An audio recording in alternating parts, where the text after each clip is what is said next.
Welcome to the Roasted Snow Horror Show, where fear and dread go head to head. Welcome to the show, where the screams collide, where blood runs cold, and the shadows hide. Each week a fight, two films will clash. Last week's champ, will it burn to ash? The Roasted Snow Horror Show, where fear and gore will always flow. One film wins, one must go. The Roasted Snow Horror Show. Lights go down, the fight begins. Which nightmare takes the final win? You pick your side, we'll break it down. The Roasted Snow, the goriest showdown. and here are your hosts. Chris and Ryan. Welcome, everyone, to the Roasted Snow Horror Show. I'm your host, Ryan Rosted. Everybody thinks my last name is Roasted. With me is my good buddy, co-host, Chris Snow, the Snowman, the lover of all things video games and fucked up shit. Viagra pill with a face, sexual Tyrannosaurus. We need to think of some more nicknames. What's up, man? I'm good with those too. I sound pretty awesome. Awesome. You're going to be like Khaleesi. You're going to be like the mother of dragons, the breaker of chains. Mother of dragons. First of his name. Yeah. Okay, so we hope you guys enjoyed our funniest kills ever, because goddamn, that was so much fun. I love that. Boy, did we riff on that one, and I'm good with Oh my god, yeah. I don't know how great that is for the audience, but that's basically what Chris and I's conversations are usually like. If we're just hanging out, we're just like, "Oh, dude, that was awesome." You guys got a little microcosm into our relationship there. Yep. I mean, we could go on for hours about it. So tonight, though, little different than normal. Usually we do the theatrical release, all that, but my guy over here, big on video games, big on a specific video game that they made a movie on that is now streaming on Shudder, which hopefully you guys have heard our teases and have checked it out, so you can join in on this conversation here. I don't know if we're gonna if this goes well, maybe we do it more where we mix in theatrical and news streaming and see how it goes. But yeah, I guess what got you into this video game to begin with? So I will never forget. Oh, pause. Yep. Do we need to do the Roasted Snow Olympics? No. There's like 3 countries. I was gonna let it ride for another week, but Portugal, dude. Let's go, baby. I like Portugal. it. Okay. Yeah. All right. Back in. So this one. So, man, where do I even begin with it? I am always on the lookout for a good scary video game. I mean, I have played games from time immemorial. I'm still a huge gamer. My horror love for goes back to like Resident Evil, Alone in the Dark back in the 90s, all the way up to now. And I think right now, the scariest games you can find are really on PC. And I don't mean that there aren't scary games on consoles, but PC gives a life to like indie developers and developers who don't have huge teams to make these big AAA games, and they don't have the publishing behind them. But Steam, you can get them on Steam and you can download them. I remember a couple of years ago hearing about this game called the Mortuary Assistant, and it was in what's called like the alpha build of the pre-release. So it wasn't, the full game wasn't out yet, but you could play like a portion of it. And I think it was free at the time. I was following this TikToker who would talk about horror games. Actually, I can't remember his name because I don't have TikTok anymore. But he mentioned it. He mentioned like the Mortuary Assistant. So I remember getting on and downloading the pre-release thing, and then I got the full game when it came out. And I can genuinely say I have never been more scared playing a game than playing the Mortuary Assistant ever. And I mean, that goes back to me playing Resident Evil as a kid, being 10 years old in my room, getting chased around by Nemesis. This game is so effing scary. And it's not scary in that it's like, oh, you're surrounded by zombies and they're all trying to break in. It's nothing like that. It's 100%. It's a paranormal thing. You play the Mortuary Assistant. You're a young girl Rebecca, who just passed her, I don't know if it's a test or she just got her license or whatever it is, but you play. She works the mortuary at night, essentially. She does the night shift. The day shift is taken over by the owner. His name is Mr. Delver. Anyway, the more you play, and you have to, there's not much to it in regards of like what you actually do. It all takes place inside a little mortuary. You're not running around a whole town or anything. The map's not very big. It's all inside a mortuary. You have to go get the bodies from the morgue. You bring them into the preparation room, and you prep the bodies the same way. You need to wipe them, clean them up, wipe them down. You need to sew their mouth shut, right? Embalm those bitches. You need to embalm them. Yep. You have to drain the blood. You have to embalm them. You need to sew their mouth shut. You have to put corpses, they put like contacts on them with little hooks. So they put the contacts on and then you close their eyes and the hooks will hold their eyes shut. Kind of macabre, but we're all going to die. Don't be scared of it. So that, and you have to prep them. And then as soon as you're done prepping them, you have to, do you take them to the crematorium? Do you put them back in the morgue? That's like the basic premise. But the grift of it is your first night shift. Mr. Delver tells you, he's like, make sure you listen to the tapes before you start. You're like, well, that's kind of weird, but whatever. So you play the tapes that Mr. Delver left you, and essentially he goes right into the story. He's like, hey, Rebecca, I'm really sorry to put you in this position, but you need to understand having been in this mortuary, there's a demon that is now bound to you. And I know you don't believe me. Trust me, the weird things that you're seeing around the mortuary, probably right now as you listen to this tape, this demon is trying to weaken you. He's trying to, as demons do, right? He's trying to weaken you to take advantage of your weaknesses and advantage of the things that you're scared of. And in that way, he can then possess you. And you're a live body. So if he possesses you, he can make his way out into the world, right? Right now, he's stuck in these corpses in here, and I've been dealing with this for years and years. I'm going to share with you what I figured out. So there's another layer to the game in that, yes, you have to prep all of these bodies, but you also, as you're prepping the bodies, weird shit. And it's at night. There's a thunderstorm outside, right? All this weird shit is happening around the mortuary, okay? It starts small. It starts as small as like, hey, I think a door slammed down the hall. Or I think I just saw the corpse's hand just turn over or twitch. That's small to you? That's small to you? Well, compared to the things that are gonna happen, those are small, yeah. So I'd have been out. I don't care if there's a demon or not. I'm out. That's the worst first shift you can think of. Yeah. So all these small things are happening, and you each night, right? There are about, I want to say 3 or 4 bodies that you have to prep, and the demon possesses one of those bodies. And if you don't figure out which body it is, it's not detective work, but you have to be smart about it. If you don't figure out what body it is, and you don't cremate that body at the end of the night after binding the demon to it, you lose, and it's game over. So as you're prepping these bodies, like I said, weird stuff happens around. And as you get further on in the night and you go further on in the game and you live longer and do more nights, like this is where it gets so scary, dude. Like you're looking down, right? It's all in first person. Like the game takes place in first person.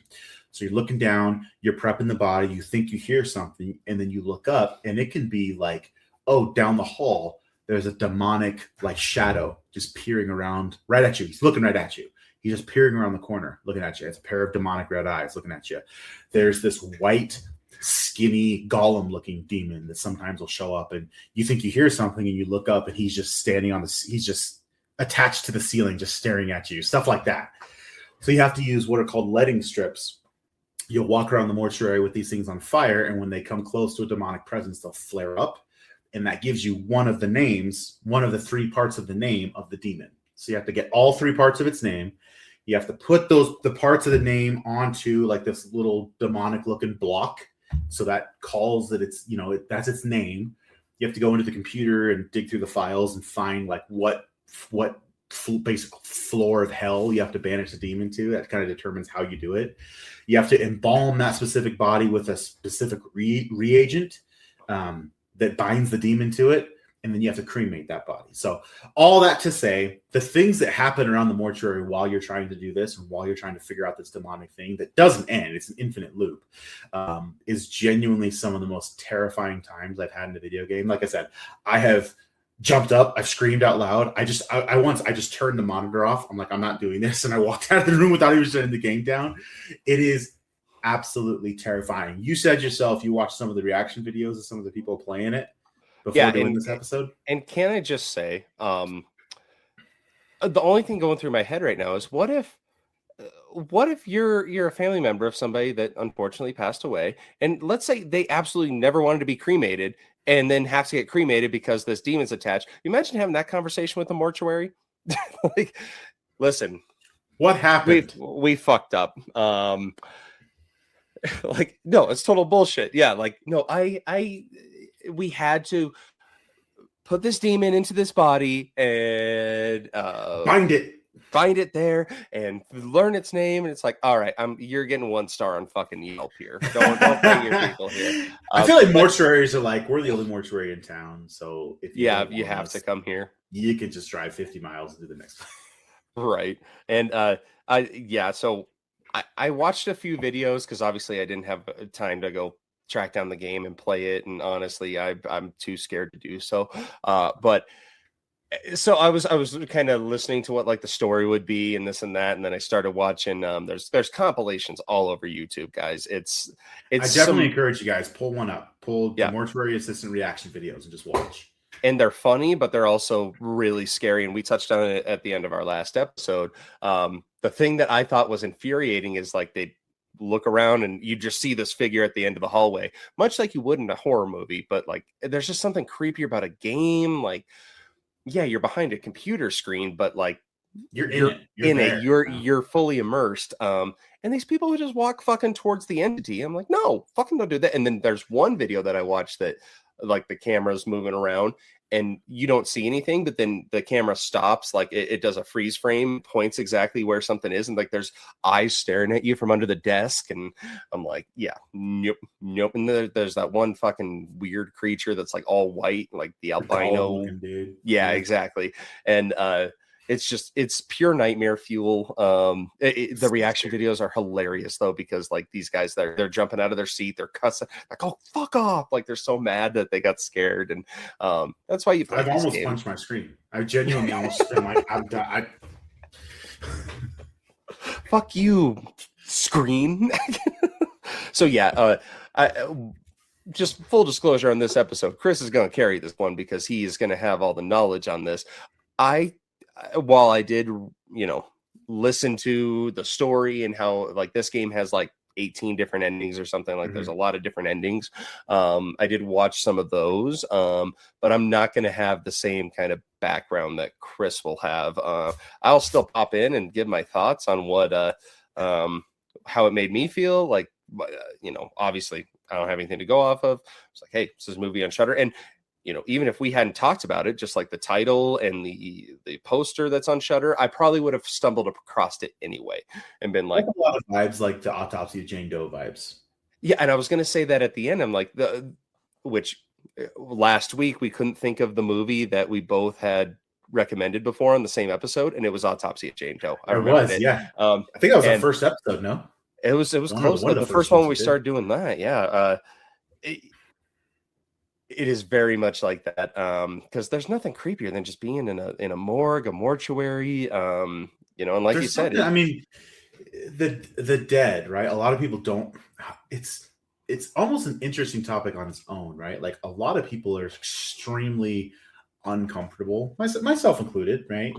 Uncomfortable around death and dead people, and I get that. I think there's something in our brain that, we can be around dead animals, right? We can eat them, right?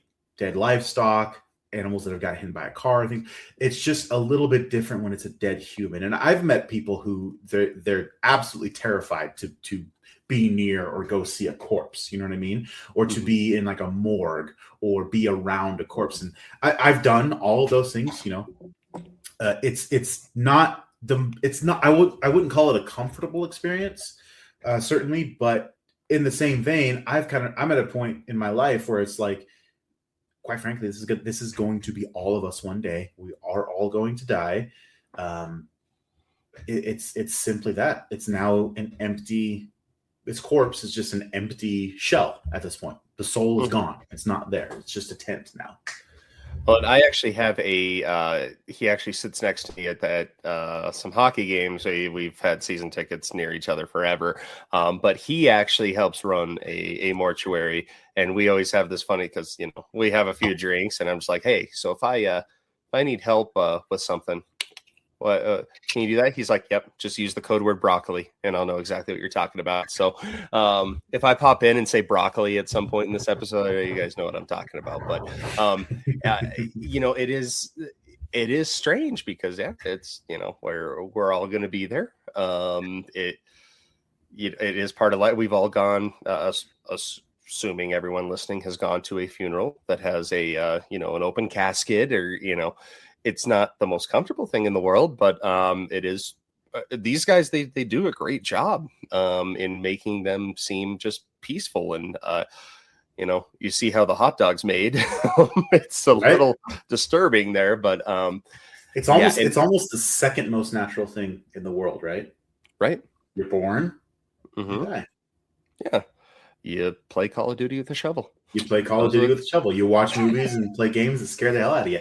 And I think to go along with that, to the point you made earlier, it's like to be in a mortuary, right? Alone at night, surrounded by bodies that were once living people, just like you and me. I think that's the one thing that we most play the psychological mind games with ourselves about, right? And I think that's why in this particular game / movie, I think that's why it does so well being scary. You know, like it's what is the most scary thing? It's like, well, you're surrounded by dead people. That's pretty scary. Can you imagine playing that game in VR? I don't even want to think about it. I wonder if it has. You know what? I need to see if it has a VR mode, because if it does, I'm pulling out the old Oculus Quest and there you go. Make this happen. I might have to film it for a special section of the Roast Snow Horror Show. I feel like Ed Chris punched 4 different holes in his wall. He'll just see me crash the thing off real quick and be like, "Nope, done." Oh man, so that's a little of the backstory on the game and the storyline, and I guess spoiler free. Just a quick little hit here. What were just your general thoughts on the movie compared to the game? Yeah, so I think it's hard to make a movie out of something like this. I don't want to say the movie was bad. It was not what I was expecting. I was hoping for a little bit more, to be frank. We'll get into obviously full spoiler territory in our thoughts as we talk about it. I think something like this, the terrifying thing about it is the fact that in the game, it's you doing these things, right? Like you're in the shoes of the assistant. You're doing all the things. You feel like all these scary things that are happening to you. So when you take that away, as you would need to make a movie out of it, you lose a little bit of that element. And when you're not the one going through the experience, it's someone else going through the experience, it loses a little bit of luster, I guess I could say. Yeah. It is hard to recreate something like that. You know, maybe they try to do the movie first person. I mean, it'd be weird. But... Well, and there's an added thing that we'll get to when we talk about the film, about where the reagent comes from that is not in the game at all, and they try to explain it in the movie, and I think that again takes away a little bit from the mystery and the terror. Mm-hmm. And I watched a couple walkthroughs of like the beginning where, like, you know, you're listening to the owner of the mortuary. You're just like, the fuck. Like, yeah, you can't leave. You can't leave, man. You're fucked. One line in the movie is like the guy's like, you need to understand the safest place for you is here at the mortuary right now. Yep. Yeah. So with that, if you guys want to watch it, haven't watched it, go ahead, watch it, come back, listen to us talk about it, and here we go. Spoiler zone for Mortuary Assistant. So to start off, the name of the assistant, and the movie opens up with Rebecca. You kind of meet her. She's a young girl. You could, I don't know, mid-20s, maybe late. Yeah, 20s. I'd say maybe like fresh out of college ish. Yeah, she has taken a job at a mortuary, and the movie opens with her passing and obtaining her license under the eye of the mortician, Mr. Raymond Delver. She's preparing a body. He says it as much, and he's talking to the tape machine saying, "You're doing a good job, great work." And once she completes this body, he pretty much gives her a passing grade and says, "You're good to be here by yourself now." Now he does tell her, he was like, "You're satisfactory," or satisfactory. Yeah. He says, I'll take care of the night shift, the bodies that come in at night, and you'll pretty much be working during the day. She says, great. And then she leaves, and we immediately catch up with her at I thought it was an Alcoholics Anonymous group. That's what I thought too. Yeah. Yeah. It functions the same, right? It's just a Narcotics Anonymous, right? Mm-hmm. It gets kind of revealed she's a former drug addict, or I guess a current addict. Once an addict, always an addict, right? She's a drug addict who has been clean and sober for a year, and she gets her 1 year chip. And that very night, as she goes home, I thought it was a neat conversation with her and the leader of the meeting, the sponsor, and how, because like I've never been in that situation, God help you if you are, but they say, this is a huge accomplishment getting the 1 year chip, but usually that's the last, in a lot of cases, that's the last chip that someone ever gets, and then they get picked up by Jigsaw and put into a reverse bear trap. So it's the last chip you get. Yep. Perfect way to put it. Yep. So yeah, we meet her. She's a Narcotics Anonymous girl. She goes home, and that very night, she actually gets a call from Mr. Delver. Maybe it's that night. It might be a couple nights later. It's not really explained, but she does get a call from Mr. Delver, who's kind of creepy himself. He doesn't have a lot of emotions. He's very robotic. His face is very just like that. He's not bad. He's not like a mean guy or anything like that. He's actually very kind. But he's off-putting. He's off-putting. Yeah. He's kind of like, he's the guy that if you met him, like you go into a hotel and he's your maitre d', or that's a restaurant. If you go into a hotel and he's your charbonnier. Yeah. What's the word I'm looking for? Who at the concierge. There you go. If he's the concierge of the hotel, you'd be like, I need to get to another hotel. He's that kind of off-putting. Anyway, he calls her and he says, hey, Rebecca, I'm really sorry, but we've had transfers from the city.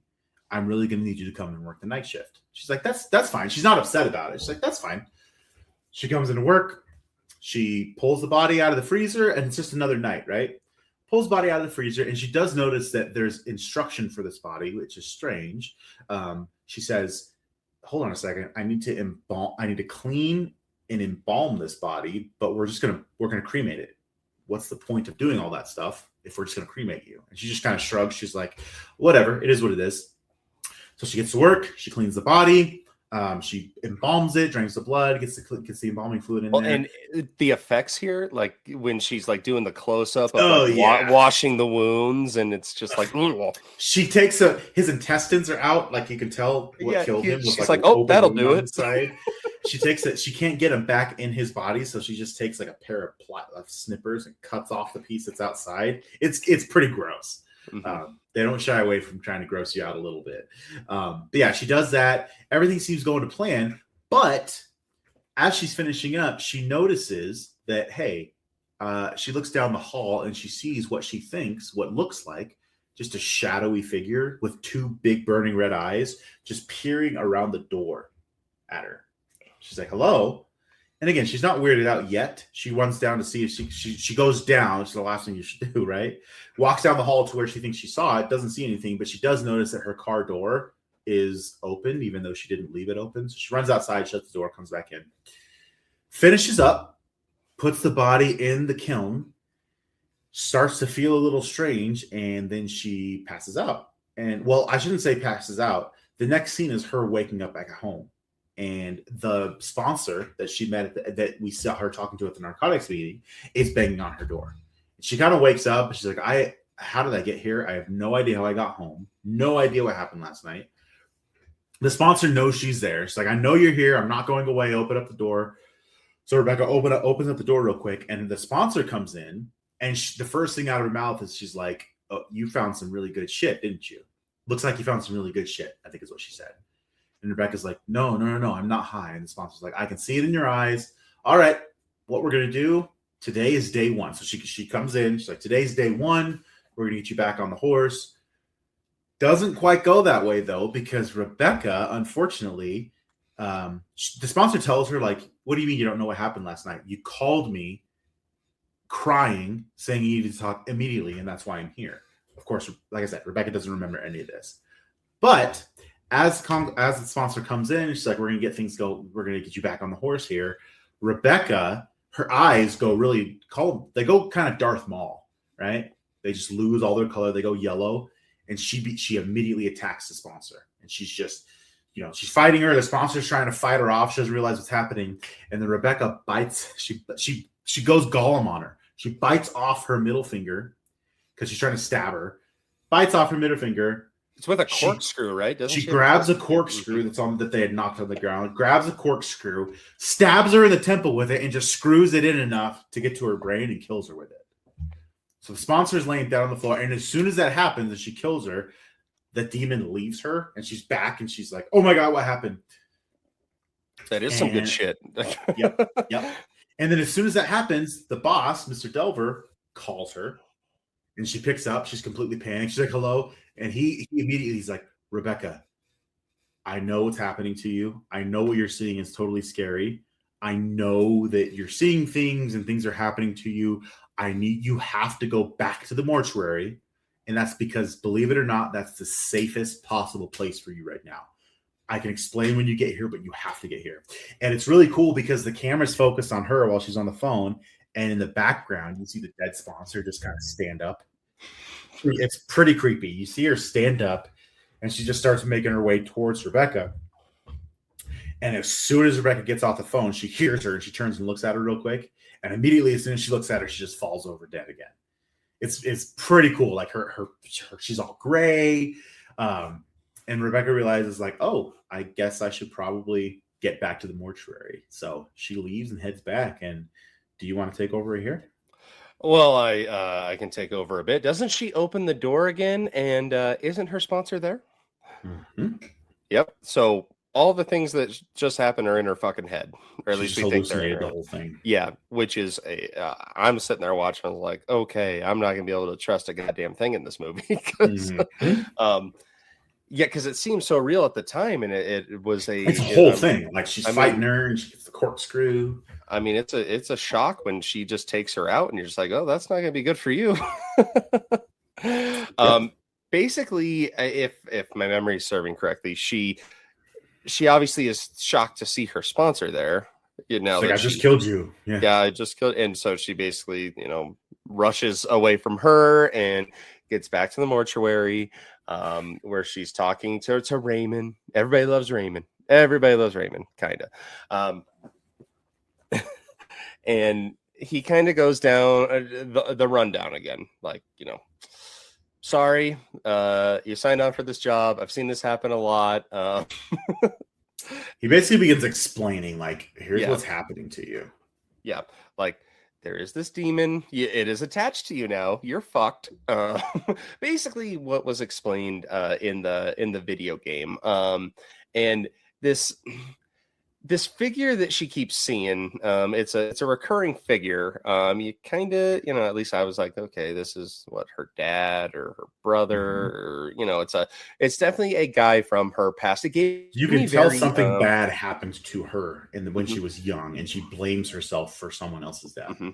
It reminded me a lot of The Ritual, and how like they kept going back and thinking of like who was back at the convenience store and this and that. I kind of got those vibes on it. And basically this is where shit just starts, slowly but surely. And I thought it was neat earlier in the movie when she's doing the test. I think it's the toe of one of the dead bodies just kind of flops up, and Raymond's just like, oops. And each body that she kind of touches, the head kind of just like tilts, which I did see in the video game, because I watched the movie first and then I watched this on the video game. Like in the video game, they're walking and there's some body that's just like, hanging out on the table, like, yeah, don't mess with that there. Yeah, so and this is where you start getting like the prototypical, like, what are the visions? What aren't visions? Is Raymond even really fucking real at this point? I don't know. That's a really good question. And with me, it was kind of hard for me to follow, because I was like, I don't know the backstory of these guys. I was trying to go in blind. So, I mean, it's the snow show. This one. Well, you nailed it, though, because she goes back. Raymond Delver's trying to explain, like, here's what's going on. Here's all the things. And this is where it gets pretty creepy because as he's explaining it, Rebecca seems to fall asleep. Remember this? Rebecca falls asleep in the chair. Mm-hmm. She falls asleep in the chair, and then he gets up and he's like, he notices because, he was walking around talking to her. We've all fallen asleep on the job. Yeah, we've all fallen asleep on the job. Turns around and he's like, Rebecca. And then he goes, Rebecca. And then her eyes open and they're the same color they were at her apartment when she killed her sponsor, or when she hallucinated killing her sponsor. So she immediately jumps up and starts attacking him. It's all he can do to push her off and just run out of the mortuary. He's like, he runs out the door and he seals her inside. And as soon as he closes the door, the demon leaves her again. And she's like, no, let me out. And he's like, I can't. And then she's wandering the mortuary. She, again, like you said, she sees these visions of her dead father. You get the idea that something happened in the past that she blames herself for, and that's why her father's dead, which we'll get to in a little bit. But while she's hallucinating this, the phone rings, and it's Raymond. It's Raymond Delver. He's like, hey, Rebecca, here's what you have to do. He says you have to cut your wrist, and you have to bleed onto one of the bodies, one of the corpses. Bleed it because the demon demands torture, it demands pain and sacrifice. So she does. She slices her wrist. She bleeds onto one of the bodies, and then she throws it in the kiln and burns it.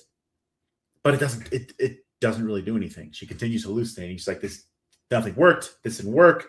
I'm still seeing things. She's seeing that little white demon showing up. She's seeing the eyes around the mortuary. And then the phone rings again. Rebecca picks it up. She's like, hello. And it's Raymond. And he sounds surprised to hear her. He's like, hi, Rebecca. And she tries to say, hey, it didn't work. I slit my wrist. I bled onto the body. Nothing worked. And Raymond goes, wait, Rebecca, I haven't spoken to you since I left. I haven't spoken to you since I saw you last night. And now she's like, oh my God, what's happening? Have I hallucinated all the things that happened before? But the good thing is Raymond doesn't sound surprised to hear that piece. He's like, he just kind of shakes off and he's like, Rebecca, here's what you have to do. Go into the basement. Because he kicked her out of the basement at the beginning of the movie. She tried to go down there. He's like, you should never be down here. Yeah, never come down here. There's nothing down here that you need. But he tells her on the phone, he's like, Rebecca, go into the basement, find the tapes. There's tapes down there that are going to show you what to do. And she's like, what tapes? And then his voice starts kind of fading out on the phone. And then you hear his voice change from telling her to find tapes that are going to tell her what to do. And you hear him say, Rebecca, burn yourself. Inject yourself with embalming fluid. So she's hallucinating him saying this stuff. So she realizes what she's doing. She hangs up the phone. Well, and with her wrist, doesn't she look at it and she hasn't actually slit her wrist? She looks at her wrist. Yeah, she hasn't actually cut it. So she hallucinated all of that stuff too. So she's really under attack by this demon at this point. So she listens to Mr. Delver. She goes into the basement. She does find the tapes. They're VHS tapes. And she's like, okay. She puts one in. There's like 2 or 3 of them. She plays the first one. And it's Raymond Delver, the owner, explaining, here's how you stop the demons that are attacking you. Okay. First, you need to embalm them. You need to clean them up, prep them for cremation. He's like, you have to embalm them with this reagent. And he shows a special liquid called a reagent. And it's shown in the tape that the reagent, he says the reagent can be stored and used again and again. And he shows that the reagent is actually the blood of a woman. She's like bound in a box and her arms are outside of the box, and he slits her wrist and the blood that runs out is the reagent. Now she's kind of like, oh my God, I can't believe this is happening. But he does show her, like, you have to do this. You have to take this. It's like a little disc that has 3 little indentations in it. And he shows her, he's like, this is how you have to find the name of the demon. And then you put its name on the disc, right? And each disc corresponds to a different level of hell. You have to find out which level the demon belongs to, identify it, put this disc on top of the corpse that you embalm with the reagent, and then burn the corpse along with this. This binds the demon to the corpse. When you burn it, you banish it back to hell. All that to say, there's a lot of directions, and that goes into what you actually do in the game, right? Because you have to do all those things, and it's kind of a puzzle. So you have to figure and all I was thinking of when the video started is, Captain America coming in, sitting on the chair backwards, and going, like, So, "So, you've been possessed by a detention." demon in a mortuary." Yeah, that's perfect. That's such a perfect. That would at least lighten the mood a little bit. Yeah. So, or it's the stupid training videos for any job ever. You remember the one? It's like the dude in like a Sizzler or something. He's like, "Hey, did you watch the game last night? Have you seen that one?" Yeah. It's so good. Oh, Jesus. Yeah. There's actually in Ted season 2, they get a job at Dunkin' Donuts, and there's one of those, and So terrible. they're just like, okay, what do you say to a customer that wants 12 glazed donuts? And the first one's just like, we're out of those, and my shift just ended. They're like, I don't think that customer's coming back. And then the next scene is, yeah, let me get that chocolate dozen for you. Also, do you want me to suck your cock for you? And the manager's just like, oh shit. He's like, actually, everything before the cock part was right.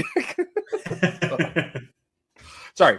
Didn't mean to cut you off. Had to get Captain America in there. No, you're good. You got to get some Captain America and some Ted references in. Mm-hmm. So Rebecca goes on. She's following the instructions. She's doing all these things. She grabs some of the reagent from downstairs. She uses it to embalm the body, and she walks around. She follows the instructions, and she finds symbols written on the walls all around the mortuary. She's using the burning paper, the leading paper, which again is in the instructions, which have a Bible verse written on them, Mark 1:23. And she's walking around. As she discovers the symbols, she writes them down. She puts them on the disc. Now she hallucinates some more because now she's under heavy attack by this demon. She's seeing all kinds of stuff around the mortuary. Again, this is what the game does to you, right? It freaks you out the more you play it.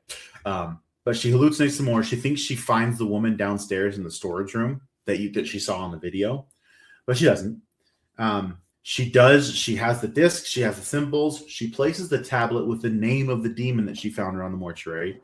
She puts it on one of the cadavers, and the cadaver comes to. He wakes up. He's like, "Oh, so you think it's me?" Again, trying to get in her mind. And that's one of the things the game does is once you think you've identified the demon, maybe you'll put the disc on its chest before you go burn it, and the cadaver will say something like, "Ha ha ha, so you think it's me." Like just to try to throw you off your game, right? Like make you second guess yourself. And it does this in the movie too. The cadaver wakes up. He's like, "Oh, so you think it's me, huh?" But she stays true. She puts it on there. She wheels him into the kiln and burns him and loses consciousness. And she wakes up in the morning in the mortuary. She goes back to the storage room, and she actually does this time find the woman on the video that has been slitting her wrist for the reagents. She finds her locked in a box. She takes both cutters. She cuts the lock off to free the woman, thinking like, "Oh, this isn't okay." And the woman comes out of the box. She gives her a hug, like, "Thank you so much for getting me out." But you can see in her eyes, she is 100% a demon. She's completely possessed. She tries to attack Rebecca. Thankfully, Raymond Delaware shows up just in the nick of time. And he shows a tattoo on his chest that looks like, not a pentagram, it's like symbols, similar to the symbols that she was finding to put in the disc to bind the demon. He opens it up, and the demon sees it and is like, "Ah!" It's kind of stunned. And he pushes her back in the box and locks it again real quick. And it was really cool because he comes in, he's like, "Would you settle for a PG-13 relationship?" It's exactly what I was thinking too. That's what he does. Because he opens his shirt the same way. He like unbuttons it and goes like this. It's like, "Ah!" Oh, that's what I was thinking too. I was like, I think she's starting to suspect something. Who? Your wife. Nev Campbell, where you at? Sorry. No, you're good. You're good. So we're coming to the end, right? Raymond tells Rebecca, "Hey, I'll explain everything. Come upstairs with me." And he basically explains everything to her. He's like, "Rebecca, the woman that's locked up in that box downstairs, she's not alive. She died a long time ago. She's been dead." And he tells her, he's like, I have discovered that I need her blood to prevent other deaths. And now you can't tell me that I'm wrong because you used it too. It's the reagent you used." And he tries to tell her, he's like, "Rebecca, for some reason," he's like, "I don't know why, the demons that haunt this place, haunt this mortuary, and haunt us and me and have attached themselves here, they're not just haunting me now. They're haunting you. They're attached to you. And unfortunately, you'll never be free of them." He's like, just like everybody else, I just want to live one more day. In fact, what he says, he's like, this isn't some holy war. He's like, I just want to live one more day, just like anybody else would, just like you do. And to do that, this is what it takes. He says, you can never be free of the demons, but I can teach you to live above the fear, is what he said. I can teach you to live as if you're not afraid of them, and this is how you can do it. And she's like, I don't want any part of this, right? She kind of turns around and she leaves the mortuary, and it's daytime, right? And she smiles. She just sees regular people living their lives in the park, and she smiles. She sees the kids playing. She sees the family playing with their kids, and then she looks farther beyond, and in the trees across the park, she sees our white little albino golem demon just staring at her. And he's a creepy looking little demon. You know, you can see his ribs. He's just staring right at her. And she kind of has a moment of like, maybe he's right. Maybe I do, you know, this curse is not going to leave me. I have to figure out how to live with it. So she turns around and walks back into the mortuary to talk to Dr. Delver. And that's when the movie cuts to black. Yeah. My whole thing is, I'm like, did he know that this was going to happen to her the moment that he, like, that's fucked up. like, why bring someone else down? How dare you? Yeah. Like, that's the worst job ever. The fuck? I'd be like, you hired me and then now I'm possessed for the rest of my life? Fuck you. Honestly, if it were me, I don't have that strength. I just let it take me. I'd be like, I'd get so sick of it. But like every night I have to do this crap. Yeah, this is ridiculous. I'd burn everybody in there. I'd burn the mortuary down and be like, I guess this is it. Yep. But that's what Delver says. He's like, if this demon gets out, like it's going to cause a lot of death and a lot of destruction around humanity. Yeah. So, I mean, my take on it was, I mean, it was an all right movie. It was fine. It didn't really like scare me aside, and maybe it's because I had watched The Autopsy of Jane Doe, so like, you know, whereas the first time I saw that, it's like this is the first type of like in that setting, in that very creepy cadavers in it. Yep. Yeah, and it would have been a perfect recommendation after this episode, but I'm not doing that because obviously it's the low hanging fruit. We've already done it. We stepped all over each other on it. Like I thought the effects were good. I did like the backstory of like how she is a recovering addict and how that's playing into it. And, you know, is she using again? Is she not? Is this all in her head? Is it not?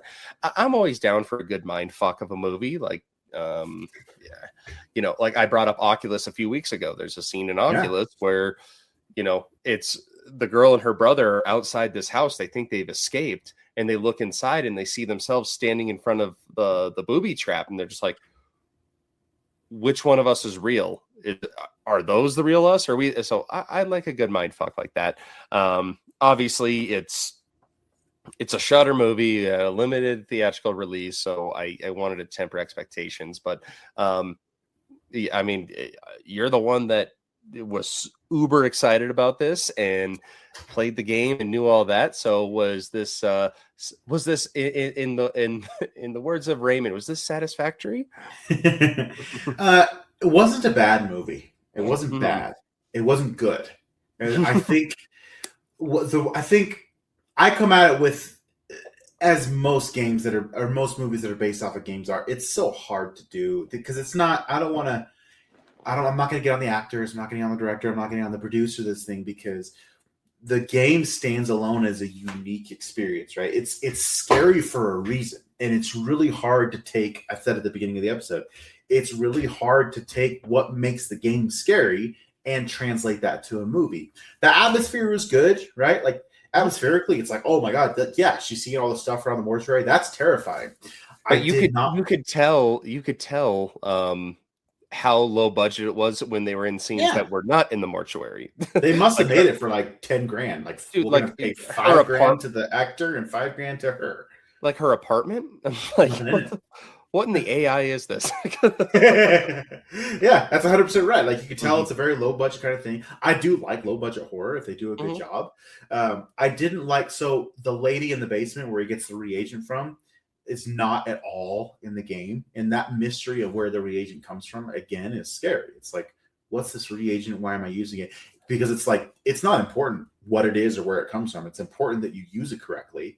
embalm the demon with it and then burn it so it doesn't possess you. In the movie, they had to give a whole backstory about the reagent, where it comes from, and Mr. Delver with the tattoo. It's like you're trying to do too much. Like, the horror and the terror isn't, and it's in the mystery. Mm-hmm. All you need to know is he has figured out a way, and this is what to use. And he could say something like, "I always restock the reagent during the day, so you'll have plenty of it." Like, you could say that and then not even think about the reagent again. In my I went to Costco. I got it. We're good. I got the reagent. It's on sale, so we have plenty.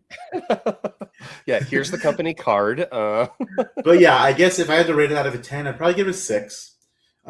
I would recommend you guys, if you're looking for something to watch and you kind of want to, get a creepy atmosphere thing going, definitely check it out. I'm not going to say not to check it out. There are good things about it.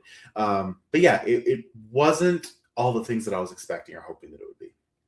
Yeah, and you had sent me the trailer initially, and I was like, damn, this looks really creepy. And well, like you said, in the mortuary, it is very atmospheric, very creepy. There's some good effects in there, particularly when like a body just moves randomly. It's like that always, stresses me out. And every time you see a face or a person at the end of the hallway staring at you, always scary. Yeah, looking at you, Valak. Why didn't you just say Valak? It's clearly Valak. It's very good. Demon, that's a very good point. Yeah. He loves to linger in hallways. Yeah, Is it Bagul and Agazul, whatever that one is? We got a lot of demons coming up here. Yeah, it just, I don't know. It was just like, it was fine. That's where I'm at. I'll probably give it a 5. I mean, we don't really do out of 10 rankings, but if we did, yeah, I'd put it right in the mediocre sense. It's not the worst thing you'll ever watch. It's not the best thing you'll ever watch. But if you have a Shudder subscription, which, if you're listening to this podcast, you damn well better. Yeah, we're not sponsored by them, but damn it, we're working on it. We're trying hard. Cool. So obviously we can't do. Okay. I already know the answer to this, but how was it ever close to beating Big Dick Alpha? And not in the literal sense, but no. It's not on that level. And I wouldn't even say it's on that level from like, that's a AAA movie and this is a B movie. Because there are some good B movies, Evil Dead, for example. But yeah, it's not on that level. I'm also shocked that you didn't have any Evil Dead kills on your funniest deaths. I thought I could do a whole episode about how hilarious those ones are, but yeah, I just, the ones that I mentioned are above it. Because I was thinking about Henrietta, and I was thinking about in Evil Dead 2, where the chick gets attacked by the tree and pulled into the stump. Yep. Check it out, guys, for real. Hit that QR code. We got all our shit on there. Like I said, Anaconda, that is that's out on streaming right now. I believe the Bone Temple. You can see BDA for yourself. You can see Big Dick Alpha and see what all the rage is about. Get it? With our show. It's also not beating it's not only not beating Ben, but it's not beating Undertone, which is my new champ. I've been recommending that one to so many people. I know, yeah. It's like good. It's just, you want to talk about atmospheric, it's atmospheric. So next week we're getting more back on track, although we don't really know what our Wednesday is going to be, so tune in for that one. It could be right. Yeah, we got a couple good ideas floating around for that one. But then Friday we are doing it's called They Will Kill You, which is a theatrical release. It is much in the vein of Ready or Not. The premise of this one is a girl, I believe she's trapped in a hotel and she is trying to survive the night for some devil worshippers.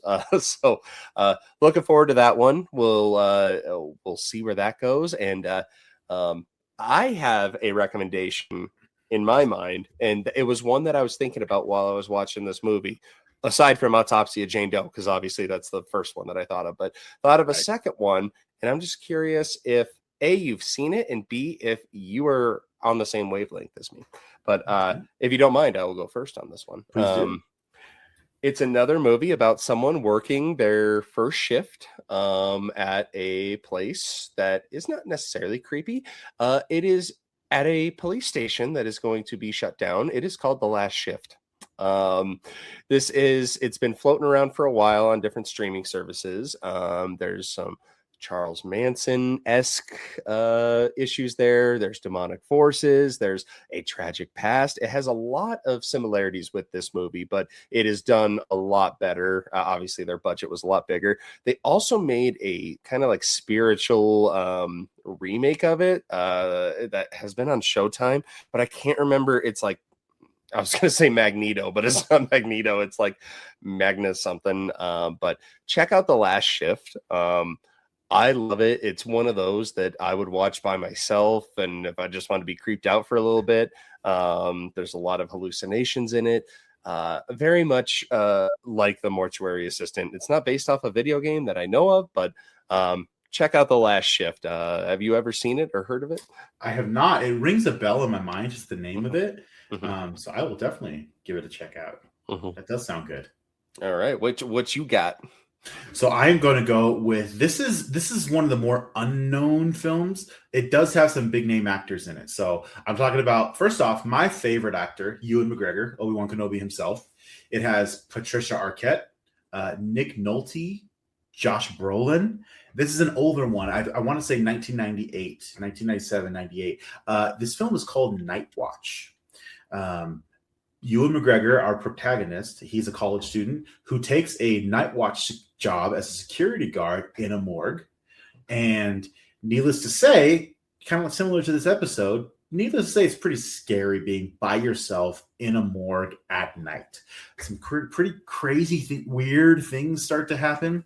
He does befriend a local police detective played by Nick Nolte, and unfortunately becomes a little involved in some murder, a little bit of maybe he's framed for a murder because of a game that him and his best friend, played by Josh Brolin, are involved in. And some things come to head at the morgue involving himself, his girlfriend, his buddy Josh Brolin, his girlfriend, a dead prostitute. That does get a little creepy. I should say a lot creepy. So it's a good one, guys. Night Watch, Ewan McGregor, Josh Brolin. Check it out. Does he get the high ground? Does that help him at all? No, not in this one.